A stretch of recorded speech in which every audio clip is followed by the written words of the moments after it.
My mother has a moderate hearing loss, and she grew up with two deaf parents. And so in the deaf world, she's considered culturally deaf.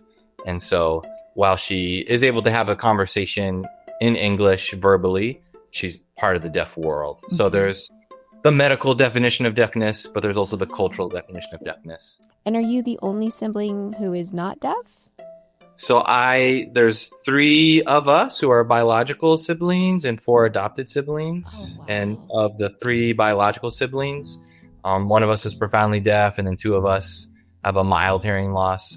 And then of my 4 adopted siblings, 3 of them are deaf. Welcome to A Life Worth Working, a podcast about how we get to the soul of work.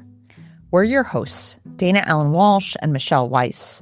I'm the senior pastor of a progressive church, and Michelle is a writer on the future of education and work. And as always, we love hearing your comments, questions, and thoughts. So please know you can email us at any time at hello@alifeworthworking.com. Please make sure you subscribe to our show, give it all the stars, and share it with your friends and loved ones who may be searching for more meaning in their work lives. Here's pastor and reality TV star Jacob Buchholz's contribution to the shit pile. Jacob grew up culturally deaf, meaning that he grew up in a mostly deaf household and identifies with and actively participates in his deaf culture. So I would love to hear about your life and how you got into ministry. I grew up going to church. My mother's a pastor, but she's a pastor of a deaf church. Oh, and wow. So it was a church where the service was entirely in American Sign Language, and there were more deaf cultural forms of worship. And so a lot of churches rely on music. And so our church would do American Sign Language storytelling and poetry. And that was more the emphasis of our shared time together as a church. And historically, a lot of the denominations that have been really involved in deaf ministry have been very conservative denominations that have wanted to save deaf people's souls and heal them of their deafness. And so my mother being a pastor in a context where a lot of deaf churches didn't support women in ministry, that was really formative for me. Just seeing her always on the front lines of justice work, pushing back against the patriarchy in the church as it existed, and also trying to fight for deaf rights. And so a lot of my siblings are deaf. Not a lot of deafness is genetic, but it's genetic in my family. Mm-hmm. So grandparents, aunts, uncles, siblings. And so my brothers and sisters were going to a deaf school when I was younger that wasn't using the right form of education for the deaf. They were using something called simultaneous communication, where you sign and talk at the same time, rather than bilingual education where you teach deaf students in American Sign Language and then also teach them English. And so my family led this massive protest against the deaf school. And so that was really formative for me too, just seeing my mother on the front lines of pushing against the school, protesting, doing that work. And so that was really important for me, but not on a path towards the church. Mm-hmm. I went to college interested in studying government. I thought being involved in local politics was how I wanted to live out that call to justice work. And when I went to college, just realizing that I wasn't personality-wise cut out for the political world was eye-opening for me. And so I went with a brother of mine to Romania and Moldova, and we learned there's over 120 different sign languages in the world. And so we learned Romanian Sign Language and Russian Sign Language to take this trip, and we were working with deaf communities there. And in other countries, rights for deaf communities aren't as advanced as they are here in the United States. And so in those countries, deaf individuals weren't allowed to go to school past the 3rd grade. And a lot of places they weren't allowed to have government jobs or to work. And so being able to work with these communities and to talk with them in their heart language of Russian or Romanian Sign Language, and to be able to share with them for the first time in their languages something about this good news that I believed as a person of faith, that God is a God of all people and that God speaks directly into systems of oppression. seeing how the church could do that with less bureaucratic red tape than the government could was really transformative for me again. So it was another major experience. So I went back to college, changed my major, studied religion, went right to seminary after college, and haven't looked back since. While I was in seminary, my mother and one of my brothers, the biological sibling who's profoundly deaf, we started a deaf church in Kansas City. So we had always been in whatever church would let us use their space. But oftentimes these hearing congregations would make decisions for us, or they would say, we need to worship together. But then they would say, we're going to worship in our space and you're going to be the ones using the interpreter, rather than them coming into our space and using someone who's interpreting into English. And so it always felt like there were these power dynamics that were a bit oppressive. And so we really wanted to start a completely autonomous deaf church that could be self-sufficient. And so while I was in seminary, we started this deaf church. And so after graduation, went back to that church, and that local church is the church that ordained me. And we were, I like to say, trans-denominational. There are so few deaf churches that people of all religious backgrounds have to go to the same place. And so you can't really say you're of a specific denomination because you need people to feel comfortable no matter what their background is, because it's the one deaf church that they have. And so I did that for a couple of years during seminary, and then for 1 year after I graduated. And then that was when I was in the process of marrying my wife, who is also an ordained clergy person. And she took a job in Lincoln, Nebraska as an associate pastor. And so I followed her there. And for a while, I was planning on starting a deaf church there. And while I was in the works of doing that, I was working as an American Sign Language interpreter. And that's when a United Church of Christ congregation, which is my denomination now, reached out to me to offer an opportunity to preach at a satellite church. And that's when I found out, oh, there's this denomination that is incredibly progressive and fits my theology and what I'm trying to do with my ministry work. And so that's how I fell into my current denomination. And so I was in Lincoln, Nebraska for 3 years, and now Claremont, California for 9 years. That's great. And now tell us about your latest venture. Yes. So this was something that I was not looking for at all, but my wife and co-pastor Jen, she saw an advertisement that they were doing a test of a new reality show, and they were specifically looking for a pastor. And they were just going to be testing it for a couple of days in Los Angeles. I live near Los Angeles. They were going to be compensating it. And so I thought, this is a really silly, fun way to make a few extra dollars. I'll go and help them test out this reality show. When else are they actually looking for a pastor? That's Yeah. Why were they looking for a pastor? The ad for the show was they wanted people from professions that use persuasion. And so they thought that a clergy person is someone that uses persuasion. And so I filled out this long application and sent it in, but I didn't hear anything. And so completely forgot about it. About 8 months later, I get a call from a casting company, and they tell me they are casting for the actual show. It's no longer the test.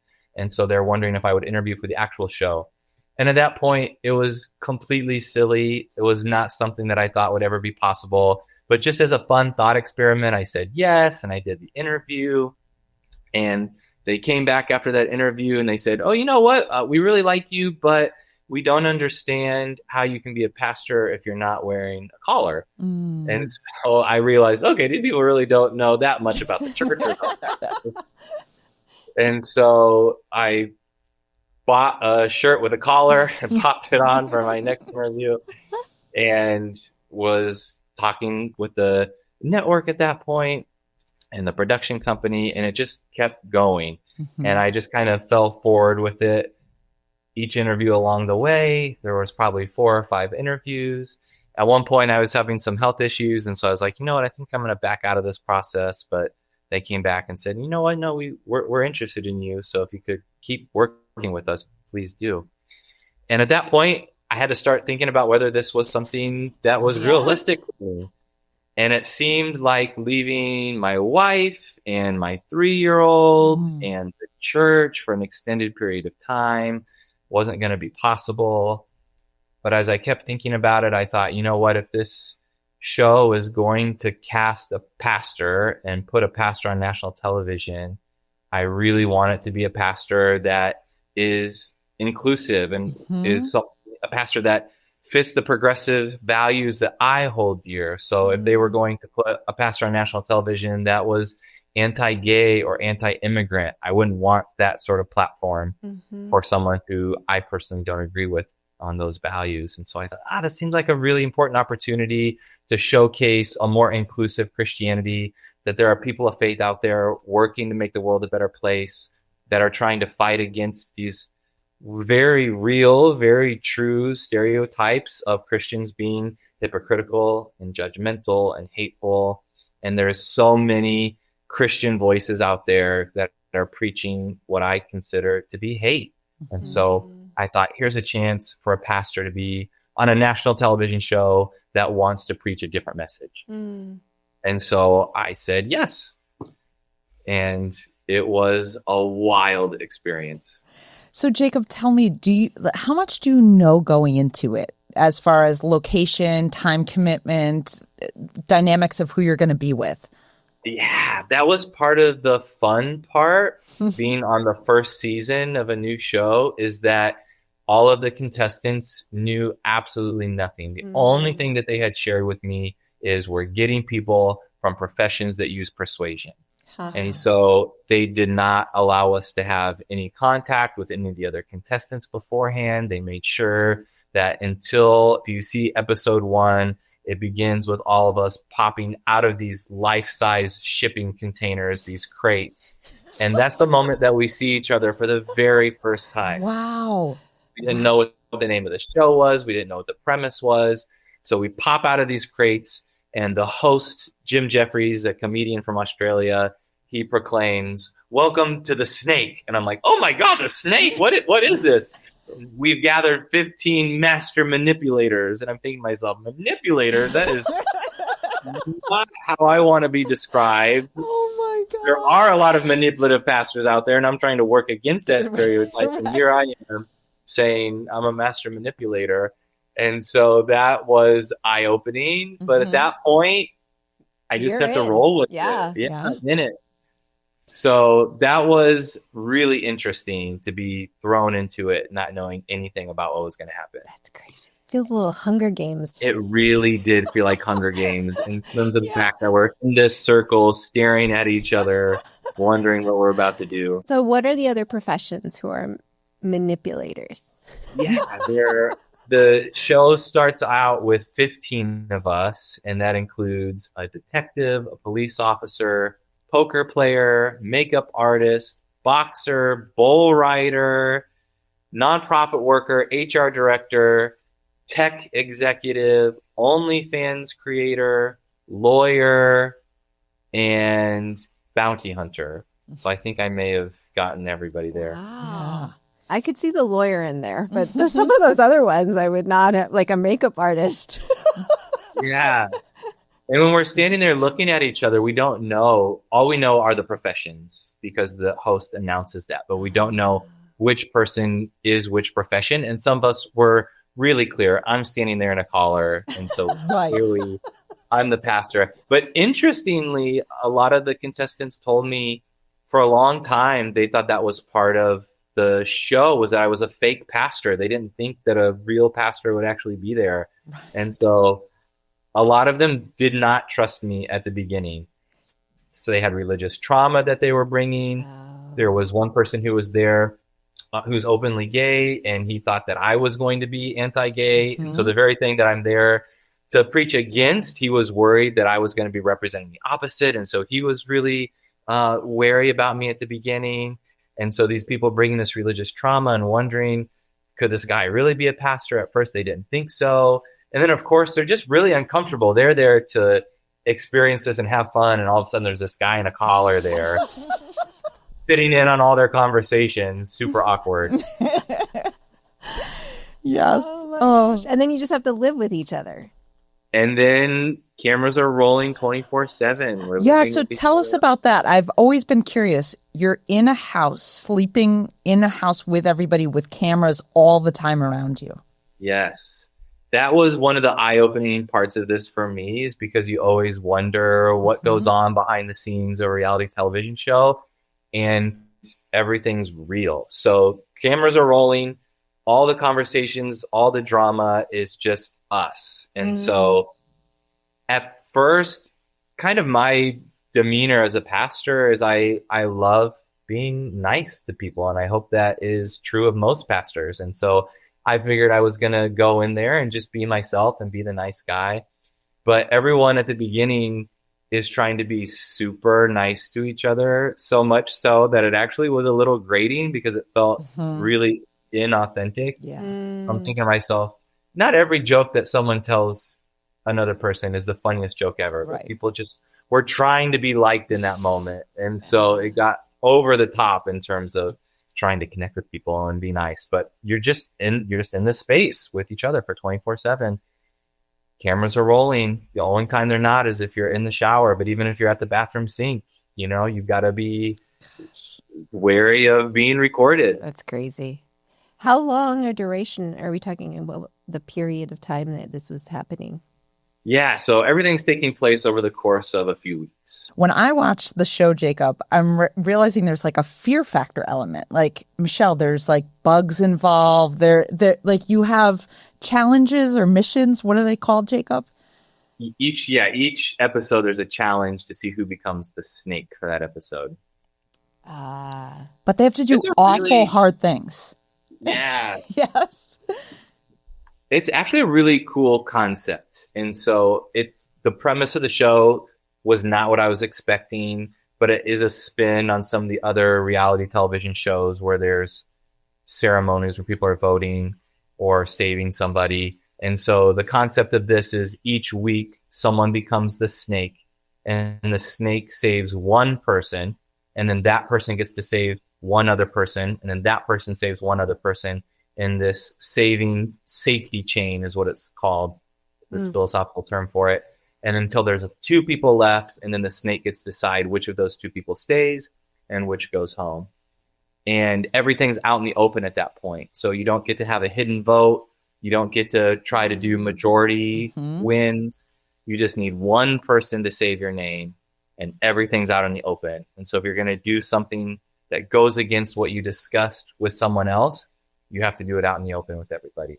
And so that's a really cool concept. And then it changes. So you could be at the bottom one week and then become the snake the next week.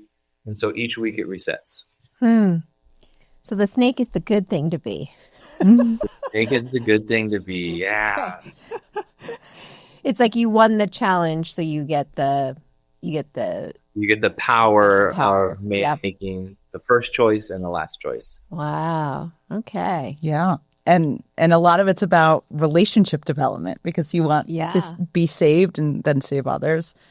And so typically we ask people kind of what one of the hardest moments of their lives or their careers is that leads to significant growth. We talk about them as shitty experiences or compost-like, manure-like experiences, right, that fertilize really amazing opportunities. I'm so curious about, within the context of the reality show, what one of those really difficult moments was for you. But then more generally in your just life experience, would love to hear you describe one of those real kind of compost moments for you. Yeah, absolutely.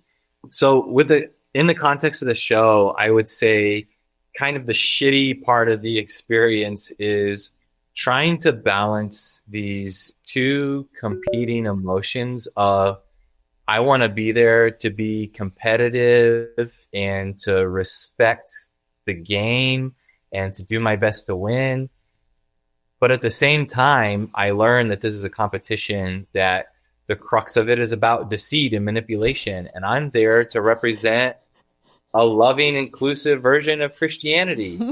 And of all the people there, everyone's referring to each other by their names, not their professions, except for me. For the other contestants, I was always Pastor Jacob. And even when I tried to shed that title and tell people, just call me Jacob, the default was Pastor Jacob. They just couldn't help themselves. They saw me as the pastor there at all times. And so I want, for these people who have had religious trauma, I want to be an example of a trusting form of Christianity, that they can know a pastor in their life that they can trust. And at the same time, I'm expected to deceive and to backstab to get ahead in the game. And so that was really difficult. And so it really messed with my mind. It was a very humbling experience for me to where, I think of myself as someone who could have the ability to get far in this game. But at the same time, I need to do my best to represent the Christian faith. And so that competing values really messed with me and led to some tears and heartache for sure. But I hope as people watch the show, they'll see that I did my best to represent progressive Christianity while playing the game. Yeah, I think it was so fun watching you, Jacob, with my kids who kept being like, you know him. And so I thought it was so wonderful for kids to just, or anyone, even though they know plenty of clergy in their life because their mom is one of them. And I just want to echo that there is such value in you putting yourself out there. And also, what a vulnerable and humbling task to take on. As I watched you, I thought, oh my gosh, pastors need such thick skin for the work that they do, but this was a whole new level of having people on the show have their own thoughts about who you are, and then people watching. So what's that experience been like for you to kind of be on the receiving end of people's projections, expectations, judgments? It has been interesting to read comments and thoughts. So if someone watches episode 3, you'll see that in an attempt to be very pastoral and work across enemy lines, work across the aisle, I make a major strategic blunder. And so watching people comment on that, like you said, is just humbling. And so it's just accepting and owning the mistakes I made along the way, and in terms of gameplay and strategy, and also understanding that I've got a bigger mission here. So I'm glad that I'm at least a relevant part of the show so that people are talking about me, and hopefully getting people to know who I am and have conversations and more in depth about what it looks like to be a progressive Christian, or to hold certain values that people don't necessarily see a pastor holding in what they see of Christianity. So it is fun. It's just fun to be in this moment of having dialogue, having conversations with people, and understanding that there's a greater mission at play here. I'm wondering, because when you're describing the challenge of kind of being two people at once in this game, right? You have to be the competitive, manipulative, strategic person, but you also want to be the person who you are every day, right, as a pastor, and you want to represent that side of things. I imagine that same challenge is for real in life when you're having to live the role of a pastor, right? Like you have to live into this kind of role with a fair amount of authority. People are looking at you, watching you, right, observing and witnessing what you're up to. At the same time, it's inevitable. I feel like that there's a little bit of like you have to kind of wear your mask in one situation, take it off in life situation. I don't know. Like, I don't know how hard it is to juggle that, but I imagine it's the same outside of a reality show. Yeah. That's something that people don't necessarily understand, that pastors are human and they have their own human emotions and issues. And so I know that Dana can relate to, I'm sure there are plenty of moments when you're in a church meeting and someone says something that really annoys you and you just want to tell them off or leave the meeting or say, we're not doing this anymore. And you have to not necessarily put on a mask, but understand that I have this belief that I preach, that people are redeemable and people are valued and worth second chances, and that I'm trying to invest in this nonviolent communication style that I think can be revolutionary if we all adopted it. And so you just have to allow yourself to have those emotions and be human and be who you are. while at the same time leading a congregation down a path that you want them to go down as well, to be in this space where people can have conflicting ideas and beliefs and yet somehow be united in a shared mission. That's important, and it's what the world needs. And so it's not necessarily putting your emotions aside, but just realizing that you can have your emotions while at the same time being committed to certain values or methods of communication. Yeah. And Jacob, I'm thinking of another parallel of you go off for a few weeks and shoot this reality TV show. I'm imagining you come back and you can't say anything about it for what, a year, like months, a year? Yeah. A couple of months. This Okay. one went really fast, so we Okay. filmed it in 2025. Wow. Okay, so you you were out of the country, right, for the filming? Yeah, we were in Argentina. Wow. Oh, wow. Okay. Yeah. Did you get to see much of it, or? No, we were Yeah. filming and then back to the airport. Oh, wow. Okay. Yeah. Wow. Yeah. And then tell me, like, there's still a relationship with the network. So even after you're done recording, there's work that continues for you as a in your new role as reality star. Yeah, so now it's about being promoters of the show. It's Right. actually a really good show.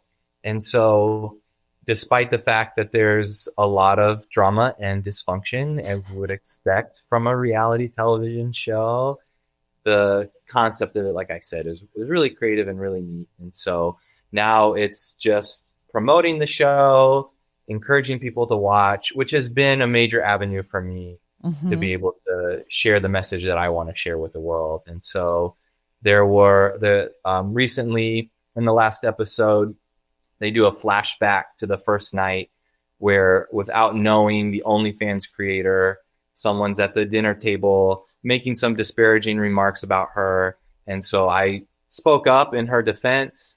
And so that was part of this last episode. And there was another podcaster who said, I question in this episode whether this guy was even a real pastor. I don't think that any priest or pastor would say something like that and come to an OnlyFans creator's defense. And so that was an opportunity for me to put out a video of, let's expand our understanding of what a pastor would say. This is what a pastor would say. A pastor would say, God loves everyone without exception. A pastor would say, you should get to know someone before you judge what they do. And so having these conversations live about the show has been a good platform for me to be able to share my wider message. So you've been able to see the whole thing? No, we see the episode as it airs. So as it airs, you don't even get a preview. No. So Wow. we are watching it as it airs. No idea how it's going to be edited. No idea what it's going to look like. Wow. Are you still in contact with a lot of the folks? We are in contact with each other, yes. So everything's mostly amicable, but as things are revealed and people see what they say about each other, Right. I think that there are threads of tension building. Yeah. Oh, interesting. Yeah. That's hard. I did want to return, Jacob, to the sort of shittiest moment outside of the reality show. Just as you think back on your life and your career, what is like the greatest moment of stuckness or challenge that you've faced that actually almost was necessary for you to fertilize that moment moving forward? I would say it's something that my wife and I are still going through. So we are so incredibly grateful to have a 3-year-old, but we've been going through 10 years of fertility struggle. And so we've had multiple miscarriages and multiple failed rounds of IVF, and we're still attempting to expand our family.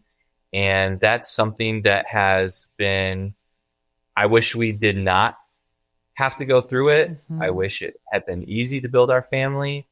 I recognize that it makes us capable of having conversations with people who are going through the same experience and to be able to relate with them about it, because that's part of ministering to people is trying to guide them through experiences you haven't gone through.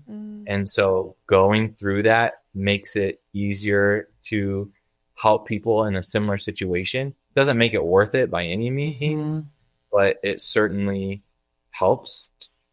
And it's something that we're very open with our congregation about it, only because there are so few models of people talking openly about pregnancy loss and fertility struggles, despite it being so common.